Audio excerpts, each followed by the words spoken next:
Twice on Saturdays. Everything from country, blues, funk, and a whole lot of jazz. PCL has 12 local beers on tap and some really delicious food to serve you. PCL also offers yoga, line dancing, tarot card.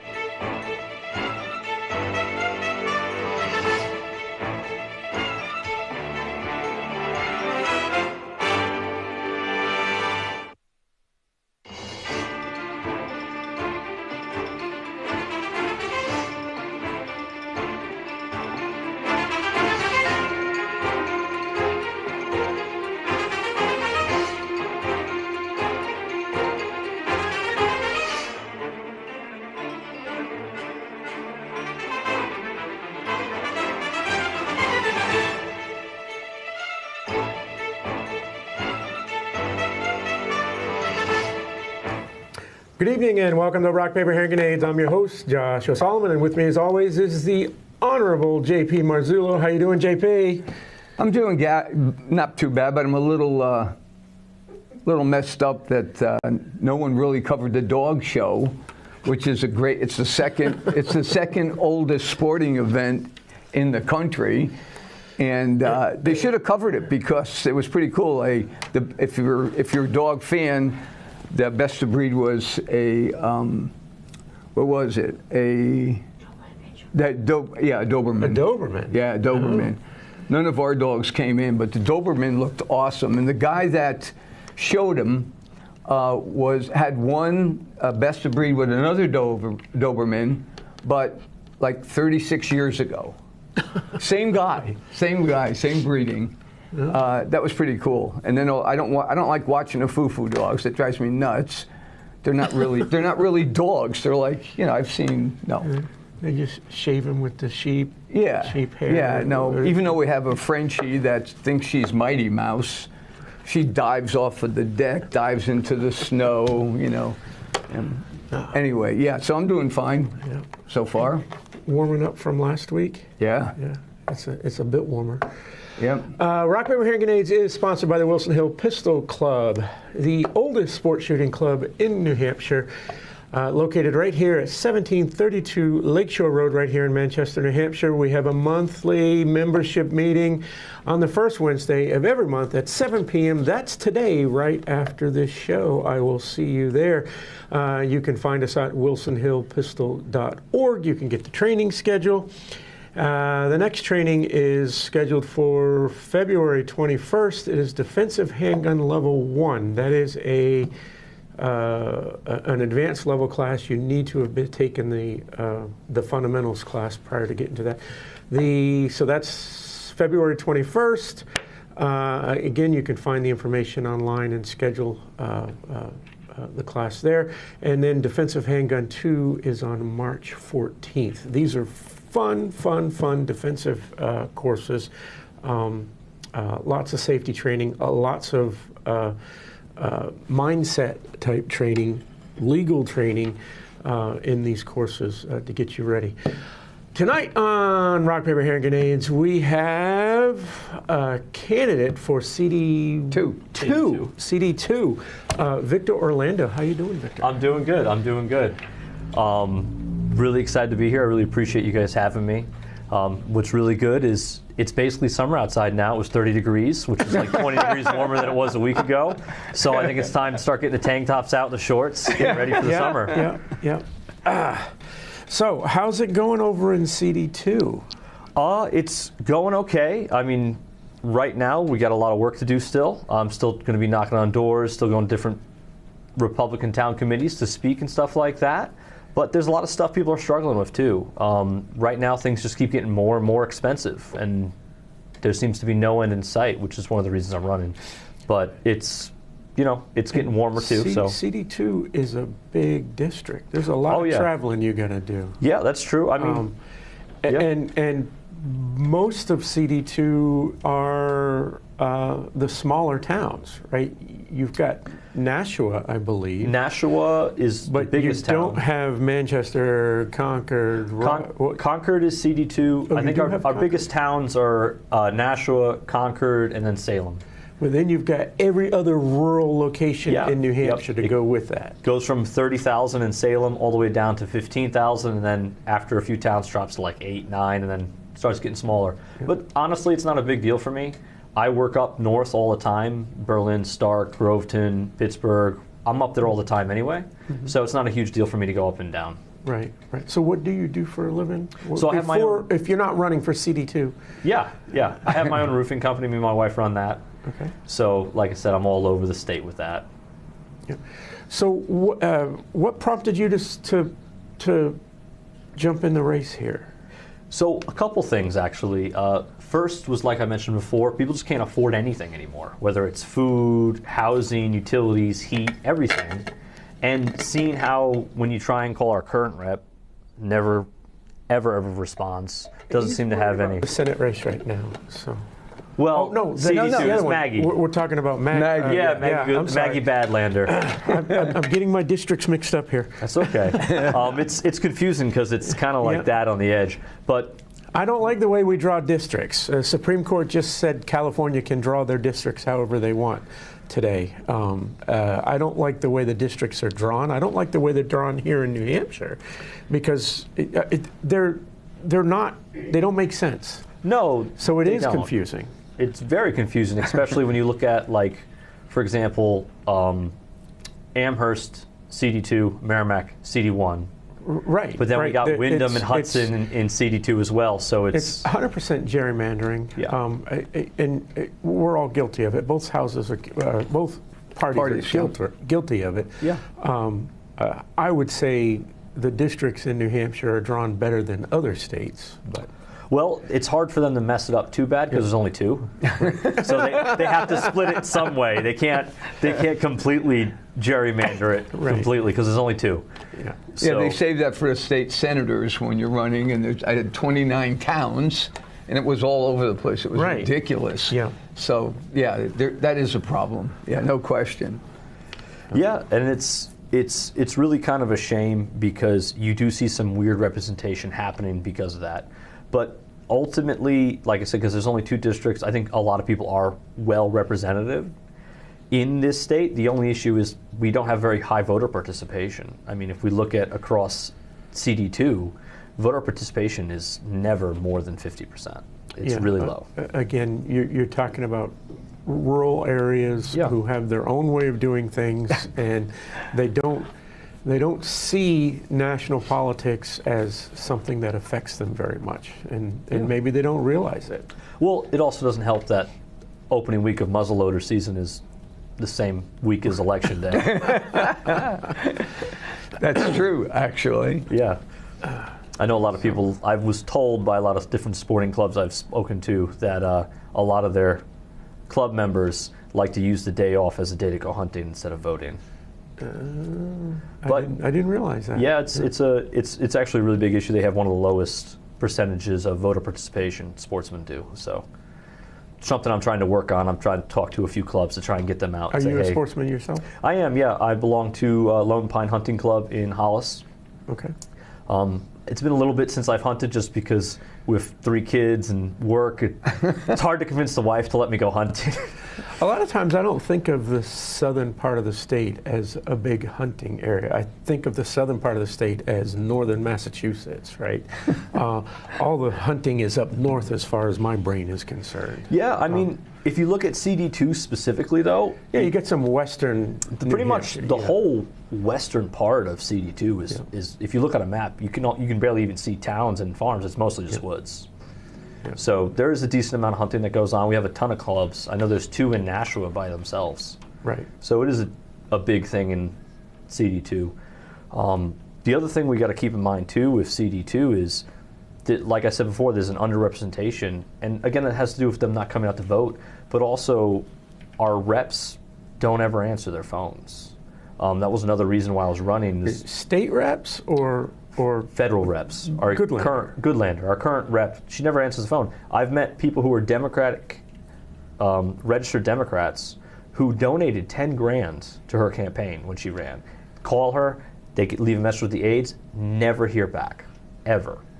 And, you know, this is an issue. You're here to represent people of New Hampshire. We used to have federal reps who They really would don't always care call back. about your 10 grand here in New Hampshire. No. They're worried about the 5 million they got from Well- some PAC in another part of the country. With Maggie specifically, she had a $30 million trust fund. Right. So 10 grand is nothing to her. But still, even if it isn't a lot for you, you should still be answering when your constituents call. Now, in Maggie's case, she doesn't even live in our district. She lives in a big mansion in Portsmouth, which is CD1, where all her cars are registered, where her kids go to private school. But she has a little tiny Nashua apartment that has no furniture in it, that she never goes to, that she claimed is where she lives. And that's why she was able to run in CD2. And can't we do something about Well, I this think, at the State House? Like, you have to actually live in the district, not just have an empty apartment. It's very difficult to do, but when you're running for Congress, you don't have to live in your district. Yeah. You don't. You don't have to live in CD2 to be running for office there. Now, it would be nice if we would do it just like you do with state reps, where if you're not in your district, you don't live in your district, you're out of here. Just recently, the other day, they found a Democrat representative who doesn't live in his district, and his father lied to the people about it, that he's living at home, and his father's a state rep. So I think he ought to be kicked out as well. The son is definitely done, he's gone, and the father played right along with it, and it didn't work. But yeah, we should be able to do something. But when you have 1,100 bills on your desk, it's kind of hard to get to that one. Right. Right? I thought it was 1,200 this year. Well, yeah, probably. Well, It was 1,100 when I was. They're going to go for 1,300 in 2026. So Yeah, some of the bills are really crazy. It's a big number. Terry says they're going to be able to whittle that down. Like there's Yeah, going to be I there's a think whole they bunch of will. non-starters. Yeah, no, I think you're right. yeah, and some of them probably are never going to make it out of committee and things like that. Yeah. So affordability. What else prompted you to run, and how are things going? You've announced. Have you filed? So I filed. Is there a filing period? Is the filing period open? So I filed with the FEC. Did my registration with the IRS. Right, because you got to do that. Yep. Once With you this say June. something, Yes. otherwise. Well, the rule is if you spend $5,000 or more, or if you're given $5,000 or more in donations, Right. you have to register with the FEC and register with the IRS. I did that. I did register my political organization, which the FEC requires you to have a political organization now if you want to run for anything. I registered that with the Secretary of State here in New Hampshire. The actual time to file in New Hampshire doesn't actually start till June 3rd. Right. But I will be doing that. The run's been good. I've been able to speak at a couple locations. I was able to speak at the Senate Republican meeting last week for a couple minutes. They gave me a few minutes to just talk. I was actually in the Wyndham Republican Town Committee last night, and that was really good at A.J. Lorenzo's Enterprise building. That was really right, cool. yeah. That was a really, really cool meeting. I got to meet a lot of people from Wyndham. They were really, really friendly. And they all kind of are on the same page where we're kind of tired of having these people who say they're going to do something and not do it. One of the big things with me is I'm outlining what I believe is causing these issues, and I'm also outlining how I plan to actually fix them. I'm not just saying, yes, I am going to save us all, I will fix everything. I actually outline a plan of how I plan to do that. And I've been posting those all on my website where you can look on there, and I put videos out on my website and YouTube so you can watch exactly how I do that, because if you think I'm wrong, I want you to tell me so we can figure out the right way to do it and correct it and stuff like that. And we'll outline some of your solutions. Yeah, so we'll start with big one, food. So when we talk about food, if we look at the margins for farmers and the margins for grocery stores, they're still super slim. Farmers, if you account for inflation, are actually making less money than they did before COVID, and grocery stores operate on a very, very razor-thin margins, on average 1.5% to 2.5%. So I ask, wait a second, if I'm paying $10 to $20 a carton for strawberries, who's actually making all this money? If we look at the component of it, a lot of it has to do with food processing plants. So before COVID, we had about 80,000 food processing plants. Now, food processing plants buy from the farmers, and then they sell to the grocery stores. They're kind of like a middleman. Now, you need them because they process the food. What happens? They clean it. They package it. Yeah, they do all that stuff, and they're an important part of the process. They're not just the middlemen. But what we saw was after COVID, and the numbers vary depending on which source you read, but it's between 5 and 15% of them closed down. So we lost 5 to 15% of those 80,000 food processing plants. But the bigger issue we saw after COVID, we saw a massive consolidation of their ownership. So when you have a consolidation of ownership, yes, they're not closing down, so you still have the same food capacity, but what you get is you get less competition. So from a farmer's perspective, when he goes to sell his produce, there's less people to sell it to. Even if you have 3 food processing centers, if they're all owned by the same person, you're not going to have them compete against each other. They're going to offer you the same price. So what does that do to the farmers? That artificially decreases the demand for their goods while the supply stays the same. So in this case, they're not getting any more for their food than they did a few years ago. On the opposite end, from the grocery store perspective, what's happening from there? The grocery store buys their food from the food processing plants.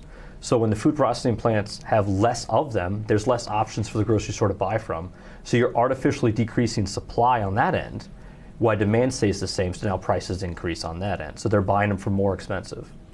And a lot of this has to do with private equity acquisitions of it too.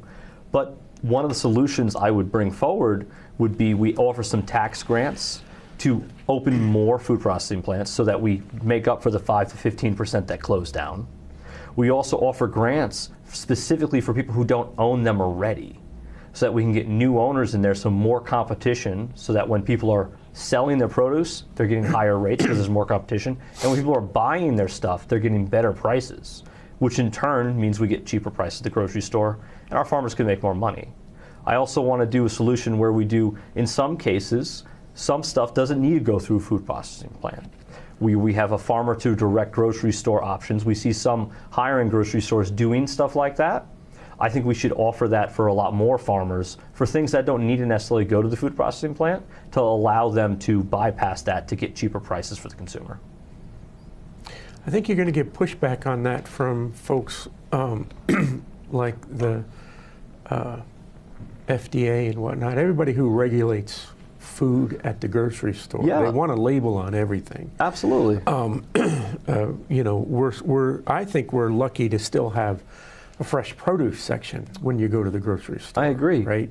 I agree, but the fresh produce is actually an example of where the FDA and the USDA is actually regulating a lot of that stuff at the farm level before it gets to the food processing plant. And the food processing plant, all they're really doing in that case is they're putting a little tiny, sticker on it, and they're washing it, which in that case, a lot of grocery stores wash them after they get them from the food processing plants. And from a application perspective, I'm sure a lot of grocery stores would not mind putting some extra stickers on stuff when they get them to save that cost. And yeah, there'll be pushback, but there's always pushback whenever we try and do something well. We look at any type of state initiative, even when we're copying other states that do it already. For example, right now in New Hampshire, there's an initiative to change our voter rolls to do it by address instead of last name. So it's easier for the people in the town to see, hey, why are there 50 people registered to vote in this one address? This is like a two-bedroom house. How is that possible? They can catch it easier than when you do it by last name. Something that, keep in mind, they've been doing in New York for like 50 years, but the Democrats are pushing back against it because they don't like it, even though they're doing it in other places. But we see that pushback with everything, whether it's a good idea or a bad idea. Tell me about that one. I like that because we had the late great Ed O'Neill. Yeah, Ed Neal. Ed Neal. Nail. Ed Neal. Yeah, I knew it. I was on his show. He was on my show, and I totally screwed up his name. He was very good at going after the election fraudsters.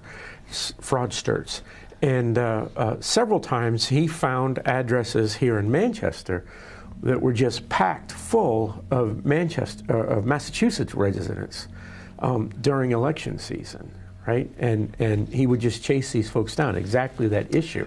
Yeah. So is that an issue that we're working on here in New Hampshire, or are you saying that that's an issue we need to get dealt with at the federal level? I believe there's a bill currently in committee right now that addresses that.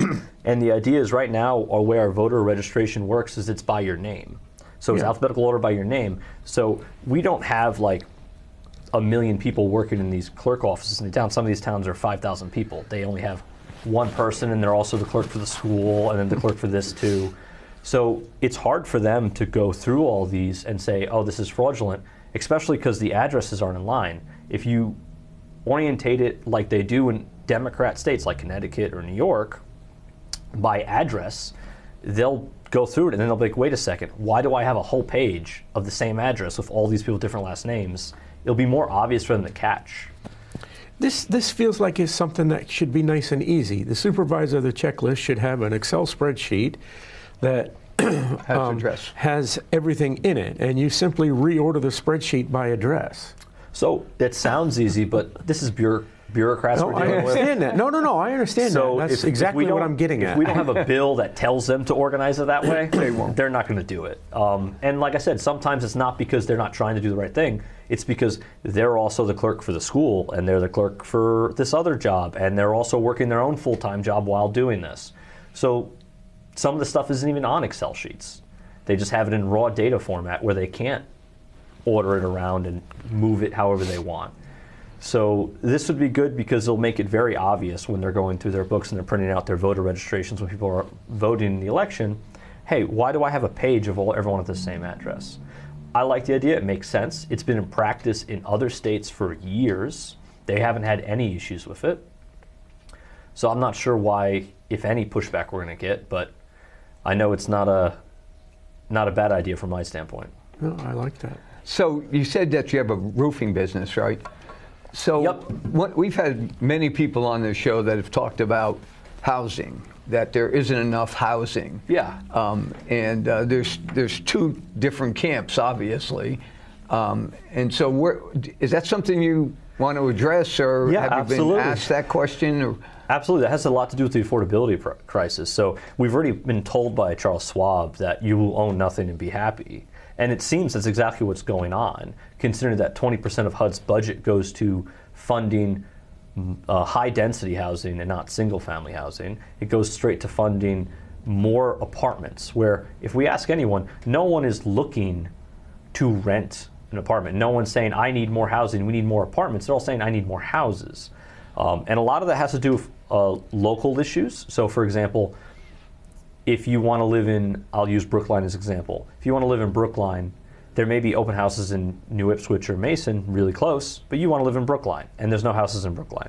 So a lot of that can just be, hey, I'll move one town over, and I'll live there. But a lot of it also is all the initiatives go towards building high density, which is specifically what people in New Hampshire time and time again have said we do not want. Right. And then the other issue is when you have that high density housing, you're adding more capacity in terms of you're having more people come here before that housing can naturally be built and be absorbed. We build houses all the time. I can say most people in New Hampshire tell me all the time, I see developments going up everywhere. But that's still not enough. Well, why is that enough? Because they'll build 3 developments, you'll add 20 houses to the town, and then the next town over, they'll do an 80-unit apartment building, and now you just added 80 more families who are all going to be looking for housing in New Hampshire. New Hampshire's a great place to live. Everyone I know who comes here wants to stay, doesn't like to leave. The only time they do leave is when it's a financial constraint. One of the initiatives I do want to work on specifically for housing was I wanted to reappropriate the money you're using for HUD for all this high density stuff and move it to giving local people down payment assistance, things like that. So for example, instead of spending 20 to 30 billion on high density housing, you do a fund program where basically you go to the local jurisdiction, say the local jurisdiction will have jurisdiction over this, but if they graduated high school in this town, they're a naturalized citizen and they've lived here for at least 5 years, we'll give them 1 to 5% closing assistance to help them get a house, so that the people who graduated high school here, who grew up here, can still afford to buy a house in the town they live in. That's part of the affordability issue. But a lot of that also goes back to, again, what is the federal government doing? Are they making the problem better or worse? So if we look at it from big picture, the federal government is sending some people away from towns that are losing population every year. There's some towns in New Hampshire where you look at the population every year, it drops and drops and drops. Other towns keep growing. Why does that keep happening? Well, we're helping the towns that keep growing and we're not helping the towns that aren't. So where they have funds to help get more grocery stores based on the population needs. They're not doing anything to put those grocery stores in rural communities. They're also not doing anything to help the rural communities out in terms of infrastructure. So how many dirt roads do we have in New Hampshire? Now, some people love their dirt roads, and I'm not saying we should get rid of those people who love them, but that's a big turnoff for a lot of people who want to live in a town. For example, when me and my wife were finding our house in Hollis, we went down one house. It was beautiful. I fell in love with the house. My wife went to come look at it. She saw the dirt road. She wouldn't even go look at the house. Doing things like that to help improve the infrastructure would go a long way into helping some of these towns that are losing population that need some help versus the towns that just keep building up and building up and building up.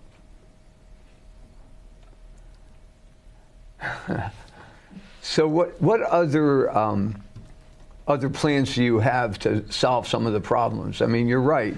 People will say anything to get elected, and we've seen it for years. Once they get elected, either they don't show up, like you were saying, they don't answer their phones, and they're only going to go one direction.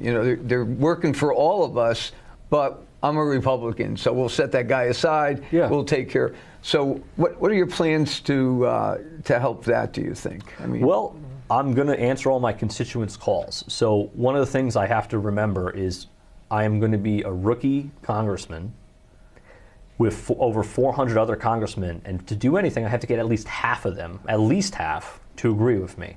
That's going to be a big uphill battle. I know I'm going to be up for it. I know I'm going to be able to do it, and I'm going to work at it. But in the meantime, I'm also going to do the stuff that congressmen are supposed to be doing. When their constituents have a passport issue and they call your office, I'm going to be answering them. I don't care if I have to wait till 9 o'clock at night and I'm calling people back till 12, to whatever.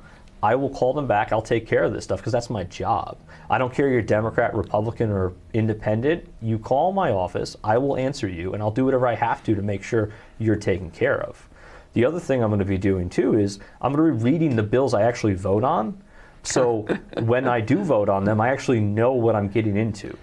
You got a lot of reading to do. Some of those bills, That's true. But I've met fifth graders who've read multiple Harry Potter books in a few days' time, and no one ever told them that that was not doable. Now, Harry Potter, I'll admit, it's probably a nicer read than those bills, but I'll say this. You look at those bills, the font's bigger than Harry Potter, the spacing's bigger.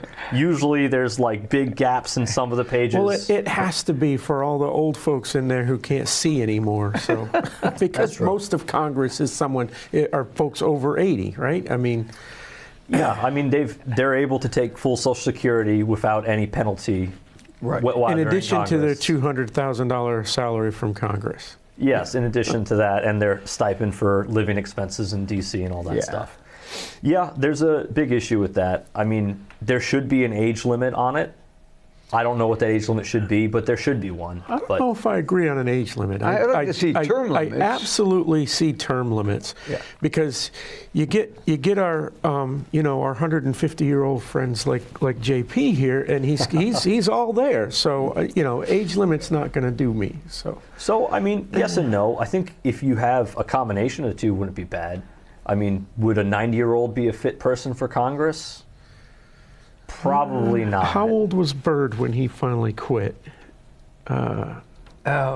Remember him? Yeah. Old Democrat KKK Byrd?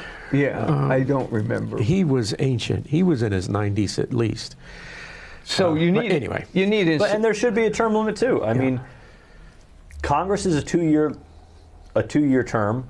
So I mean, having a 3 or 4 term limit makes sense because that's long enough where they've been there long enough to know what they're doing. Yeah. You don't want to make it too short because they have to be able to learn how to work and then still be effective. The numbers that were put out there was like 12 years, right? Yes. You get that's terms. two terms as a senator or six as a rep. Yeah, I'd be for that. It'd be interesting to see if you can get anyone in Congress to agree to that. But that's the idea. Something needs to happen. It's because you do see it where people become career politicians there, and what they do when they become career politicians is they do those empty promises and they just keep running on the same thing over and over and over again, never actually fixing the problem. Well, it's just like our friend Pappas, right? He got elected and then he shows up once every 2 years to pretend that he's doing something, but you don't see him down in Congress introducing anything. You don't see him making any speeches on the floor. We don't have any.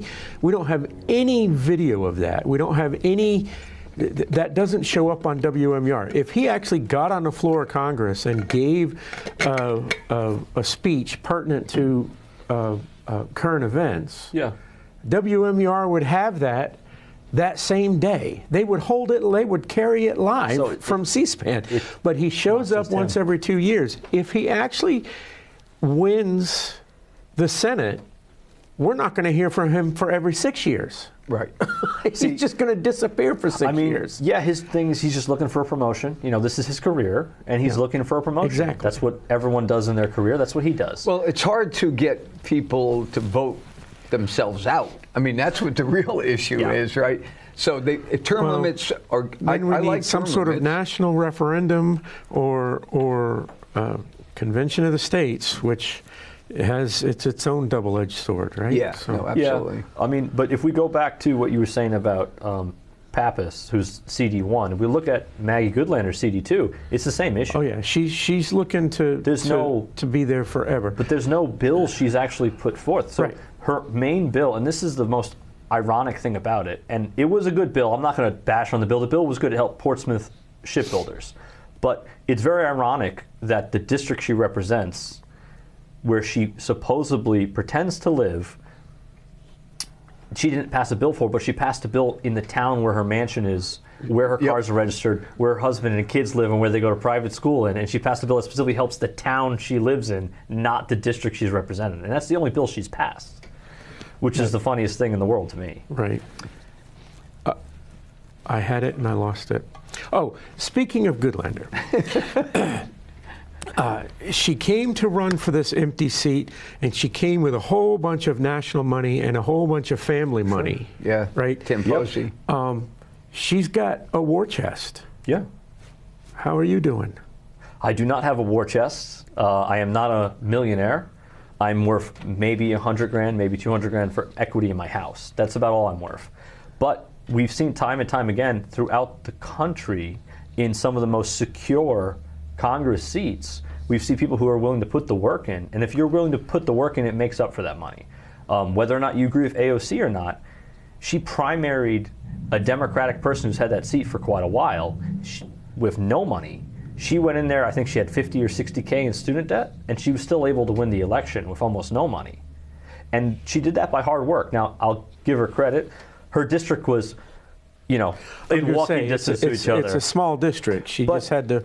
That's what I'm doing. I'm going to all the different town speaking events I can. Every time I go there, I'm knocking on doors. I'm meeting people. I'm doing whatever I have to talk to them.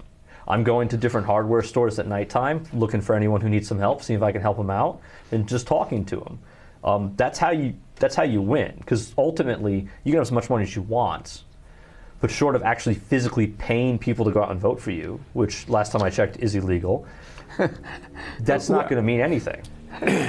We suspect some of that's happening, but I'm sure we it can't is, prove but- it. So a lot of folks running for the federal offices will plan trips and meetings. I mean, you want endorsements. You want endorsements from those folks who are going to be your peers.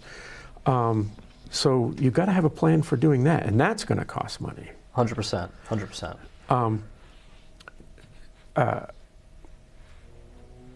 Lost it again. My brain is just not The on. dead brain That's today. why I have co-hosts to help fill the dead air. Yeah, so to expand a little bit on looking for endorsements. So I've spoken to a few different congressmen who are in place now. They asked that I not talk about it, but they basically have all said they're going to endorse whoever wins the primary. So if I win the Republican primary, I have about 5 or 6 different congressmen, one senator who all said that they would endorse me. And yeah, you do have to put the work in and do the meeting, whether that means I'm driving to DC to meet these people at Congress and talk to them, so be it, I'll do that. I have no problem driving. I drive all over the state during the summer and spring and fall months for roofing anyway. Driving 6, 7, 8, 10 hours doesn't bother me. But I'll do whatever it takes, and that's the thing. I work in the trades. I've worked in the trades my whole life since I was in 6th grade. I know what it means to work. I'm not scared of that. Where I'll give Maggie as an example. Maggie had a $30 million trust fund. She has never had to do anything that she didn't want to if it was too hard for her. If she wanted to say, I'm not doing this, she didn't have to. That's who I'm against. I'm against someone who's not going to do something that's going to be hard for her because she doesn't want to, because she's used to just having the money do it for her. So that's how you beat her. You do it through and when hard work. she first said she was running, she used her father's name, Tamposi. Right. She did, and She you know did. that opened your eyes. So, oh, there's a big fund right there. But she Yeah. didn't want to use her married name. She wanted to use her father's name, who is pretty well respected, has a lot of money, and you know that's what they do. But to Josh's point, the toughest thing for any person running for office is to raise money. Yeah. So you know it's important that you have a whole list of people and just call them, and most of them will say no, but that's okay because now you had a chance to talk to them anyway. I mean that's basically how a lot of people do that, Absolutely. even on a local level, really. Yeah, and you're going to have to do a lot of that. One thing, you know, what do they say it costs to run a federal campaign? I mean, you need a few $1 million. Yeah. I've been told you're- by quite a bit of people that if you don't have $10 million, it's not going to happen. That's definitely true to some component because you need to pay for ads, you need to pay for signs, campaign stuff, and that's true. You do need a lot, but you don't need that until after the primary. Right. Because that's when things get really heated up, and that's also when you start getting your actual endorsements in. I've spoken to quite a few donor people who I've met with who have willing to help me out, and they've all kind of said the same thing, that like they want to see you beat in the primary, win the primary, and then that stuff will come. I've also spoken to some few people in Hollis and some of my friends who are 100% behind me, and they're also helping me in things that I would have to spend money on. For example, I have a very close friend, he makes merchandise like swag and stuff like that. Instead of me having to spend that, he's giving me a very, very large discount, lower than cost, to buy that stuff. Where normally I'd be paying full price, I'm getting help in other ways that isn't as dollar-centric as things like that. So that's a large portion of how I plan to do it too. So,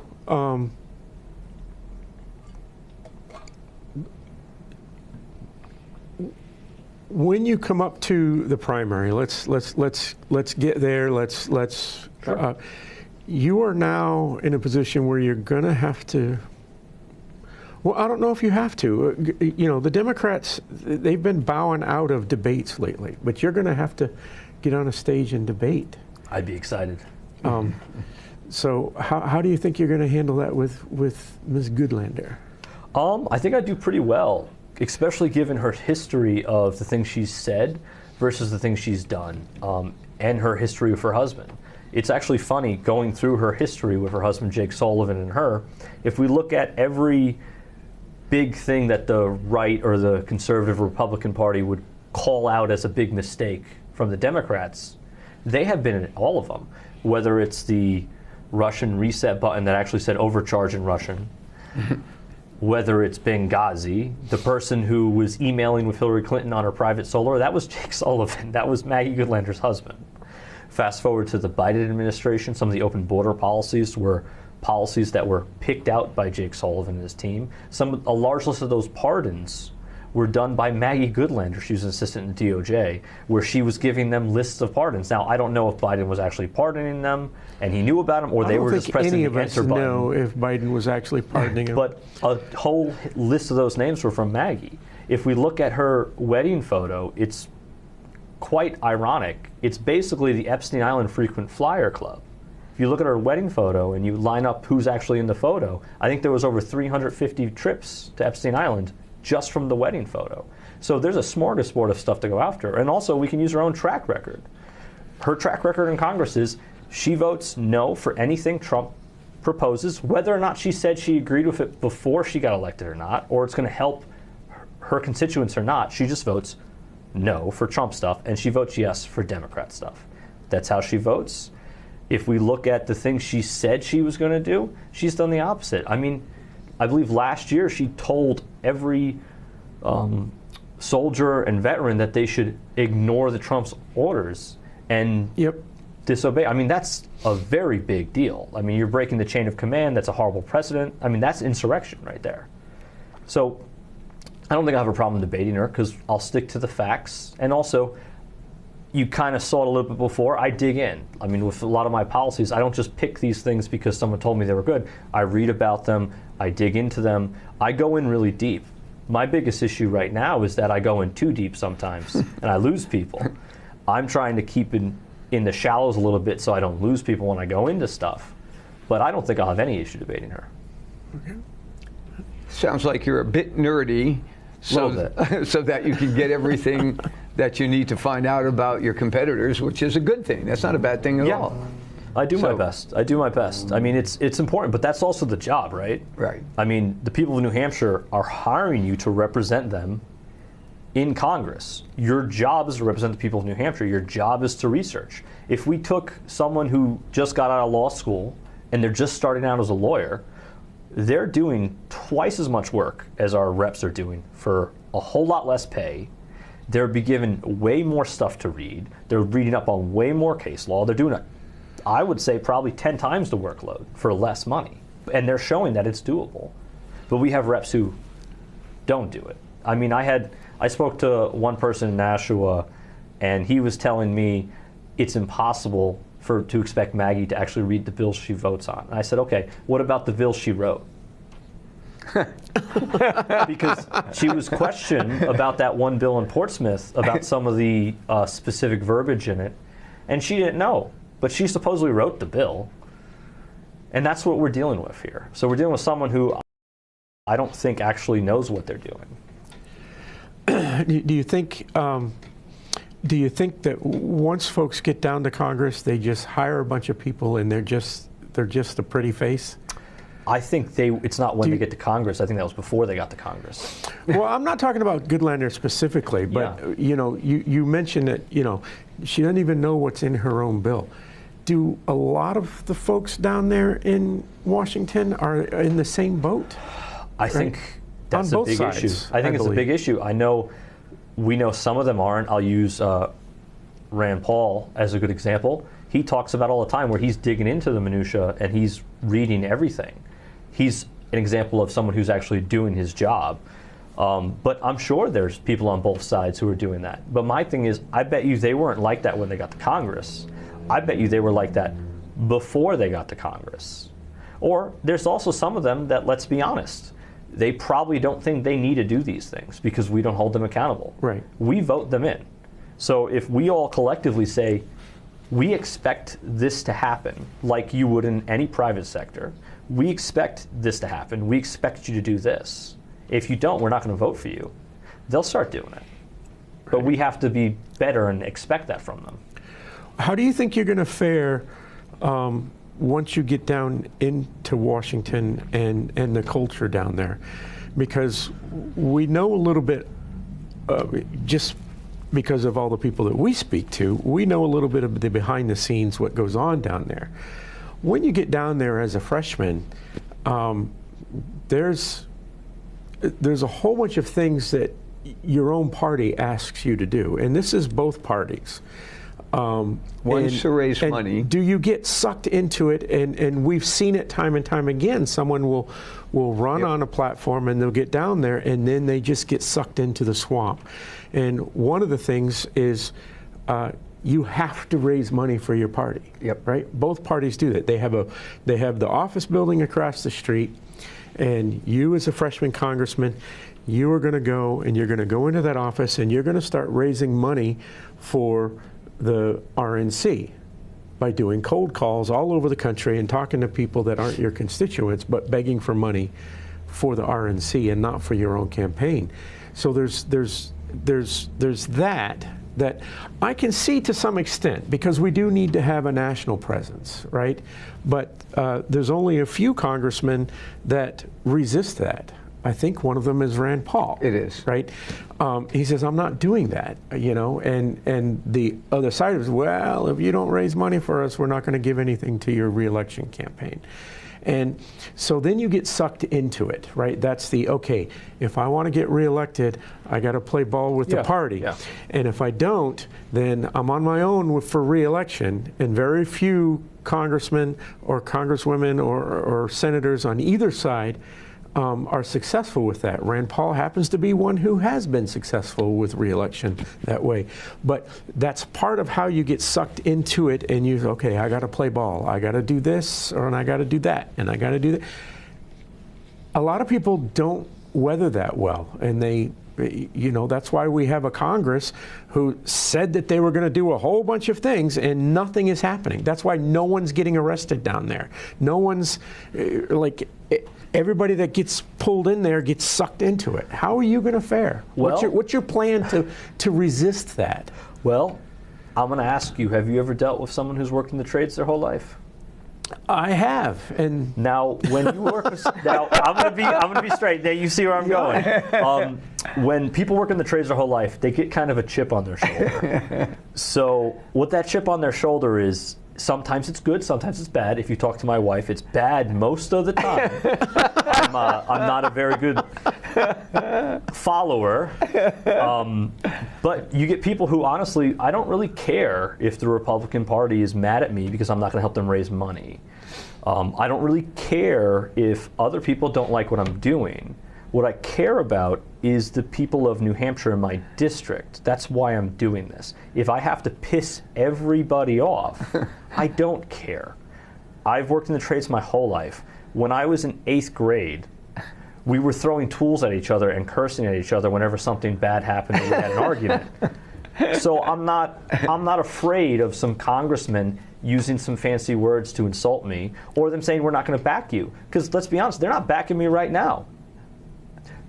Right now, I'm going to the local Republican town committees who they don't give any funding to, they don't work with ever to help them. I'm going to the local town committees and I'm working with them and I'm speaking at their platforms. I'm not speaking to any national level platforms. And what we've seen is, sure, yeah, you're not going to help me get reelected?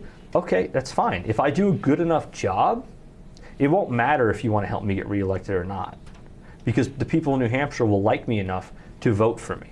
Sure, you can say, oh, we'll support someone else, we'll primary you. Okay, fine. And if the people of New Hampshire think that person's better than me, that person should be elected. That's how the system works. And like I said, I don't care if I piss them off. They can get as pissed off as they want. Now, I'm going to need their cooperation for that's it. for my bills. You need cooperation. I agree. And that's where everybody says, well, we can't get this, but we'll get this. And we go a little bit step further, and that seems to please a certain amount of the voting base. But my philosophy on that is I would rather see the folks that I vote for go to the state legislature or go down to Congress and block all new laws completely, as opposed to passing a single bad law, right? Yeah. And if this is what you promised, and this is the only thing that's in that bill, I would rather not see that bill go through, because there's a whole bunch of bad that's going to happen because it didn't cover the entire subject. Absolutely. But that's the other side of it. Everybody says, well, in order to get to here, we got to do baby steps, baby steps, baby steps. And I really don't like that. I do like the idea of slash and burn, right? Right? If this is a bad policy, let's get rid of it all at once. And let's not just get rid of it a little bit at a time. No, I agree. Right? The other issue is with the cooperation. You're not going to get anywhere if you don't get the cooperation. Well, the interesting thing with that is, and we've seen it with the people who don't play ball, they still seem to drum up cooperation. They have to fight harder for it, but they drum it up. And let's be honest, who actually doesn't want more affordable groceries? Who doesn't want half the things I'm running on? I can't find a single person who wouldn't say, yeah, I would like that. I don't know anyone who's like, no, I want our groceries to be more expensive. I don't know anyone who's saying, yeah, I want China to be able to buy land in this country with impunity.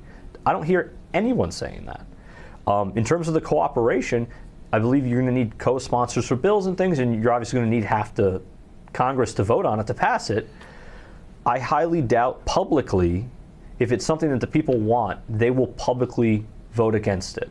I mean, how's that going to look? These are all public figures, and we see that where they get shamed into doing things. Trump does it on the regular to them when they're against something, and then he says something publicly, and then they back down. Some of them have the guts to say, I don't care if Trump doesn't like it, I'm not voting for this. But most of them back down and they change their minds. We see that happen all the time. And I have no problem going against people and going against the grain. But I also have no problem also working with people when they have good ideas. You know, this doesn't necessarily have to be partisan every single time. If a Democrat comes up with an idea that's basically my idea, I have no problem voting for it. I have no problem doing that if it's going to help the people in New Hampshire. I'll give a lot of credit to the two current Democratic senators we have, not this funding bill, but the previous one, who were part of the Democratic group that broke with their party to pass that funding bill so we can get food stamps to people in New Hampshire. That was good work. That was people who should be applauded for that. Now, I don't agree with almost everything else they do, but that's the type of stuff that we need. How much of that they did, because it was good, because it broke the stalemate, and it actually was good that it was ours that did it. So I will give them that. Yeah. But how much of that is because neither one of them is up for election this cycle? Well, one of them's retiring. Right? One of them's leaving. I'm thinking they made the deal with the party and say, hey, you know, we need to save face here, and so we need to have some folks flip that aren't in any danger anywhere else, and we'll just take the heat, right? And that may be the case, but when it comes to Congress, they're always up for election. They're up every 2 years. Right. So every election cycle, Congress is up. So that may be the case, but I like to assume people are good, and I prepare for them being bad. So the way our government's set up, originally it was set up for assuming the people are good, but we make everything around them being completely corrupt and bad. That's why we have all the checks and balances. So I like to assume that they did it out of the goodness of their hearts, but you're probably closer to the accuracy of the truth than I am. Well, they're not on the cutting block this cycle. They're not on the cutting block this That's probably a big reason of why that happened. But besides that, this is the stuff that needs to happen. And I mean, if we look at like Congress and the Senate versus the executive branch, the presidents, one of the things I can't stand is how we keep blaming the presidents for all the money they're spending. That's the way it's set up. The president spends the money, Congress and the Senate decide what he gets to spend. Instead of blaming the president for these massive deficits, we should be going to Congress and saying, why are you guys spending so much money? You guys are the ones that control the power of the purse. Now, yeah, he can veto it if you say you can't spend any more money, but that's a huge portion of it. I actually don't blame presidents from either side for the out-of-control spending in Congress, because you're absolutely right. Congress is the purse holder. They hold the purse strings. They're the ones who pass the bills. The president can guide Congress and say, hey, you know, we need to focus on these areas and we need to focus on these areas. But the president doesn't set the number. The president can't demand this and that. And when the president says, oh, I want this, then Congress says, well, we want a few $1 billion for our pet projects over here. We want to spend $40 million in the National Endowment for the Arts so that some guy can dunk a cross with Jesus on it into a bucket of piss, right? I mean, that was literally government funded, right? That's those types of things the president is not in control of, and it's those types of things that are adding up to literally billions and hundreds of billions of dollars that has absolutely nothing to do with what the president wants to accomplish during their term.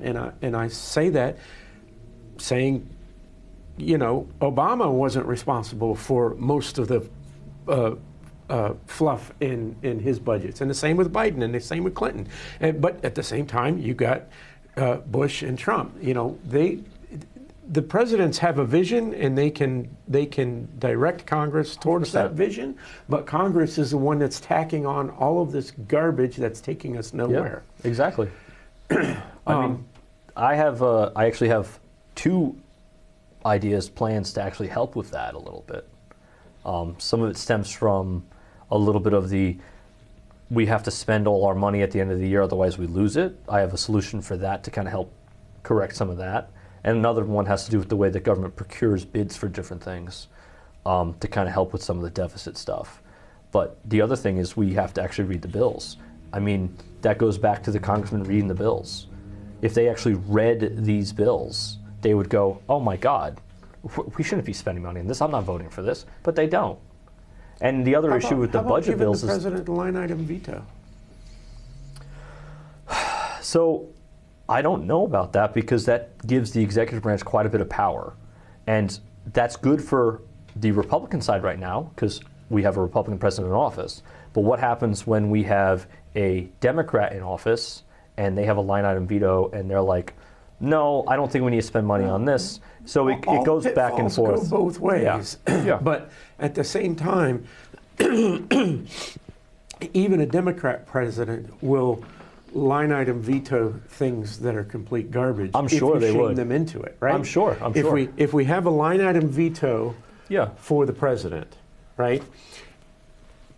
Then we have all the watchdog organizations who are actually reading the bills and shaming the president into, why are you allowing that through? Why aren't you line iteming, crossing that one out? That's an interesting solution, right? yeah. Because now even if the congressmen aren't reading the bills, even if the president's not reading the bill, all of that bloat is in there, and all of the watchdog organizations will say, hey, Mr. President, you really should cross that one out because that one's garbage and it doesn't go along with what you're doing.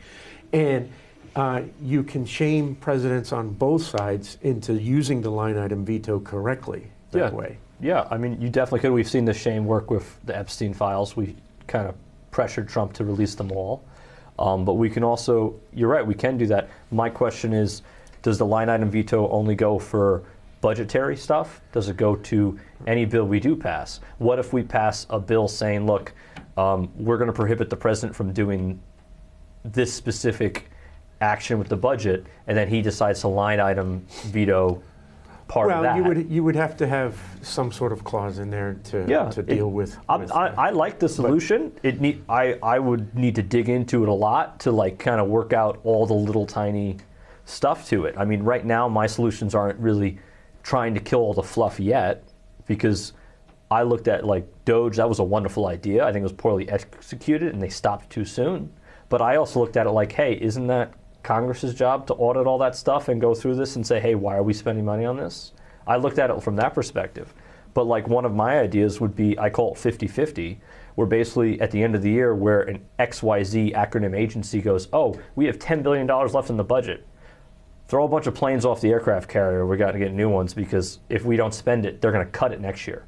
We do 50-50. We let them roll half of it over and the other half goes back towards paying off the deficit. This way we can actually start seeing them use their budget effectively, but also they're incentivized not to spend it, saying, hey, look, if we don't spend this, and let's say next quarter or next month, we may need a little bit extra, then we'll have it. And by doing something like that, we can do that with everything. We do that with food stamps, for pretty sakes. I mean, every month is different, but we give them the same amount per month. Heck, let's say they save a little bit of their food stamp budget every month towards Thanksgiving. Now Thanksgiving, they have a little extra to buy extra food for their family. And at the same time, half the excess goes back to paying off the deficit or the debt. So we can kind of balance it that way. And that would naturally get rid of a lot of fluff, and it would also incentivize. Part of the reason why we spend so much money, all the incentives are in spending more. There's no friction in spending more, there's only friction in spending less. Because they get punished when they spend less. Things get taken away when they spend less. We need to reverse that trend.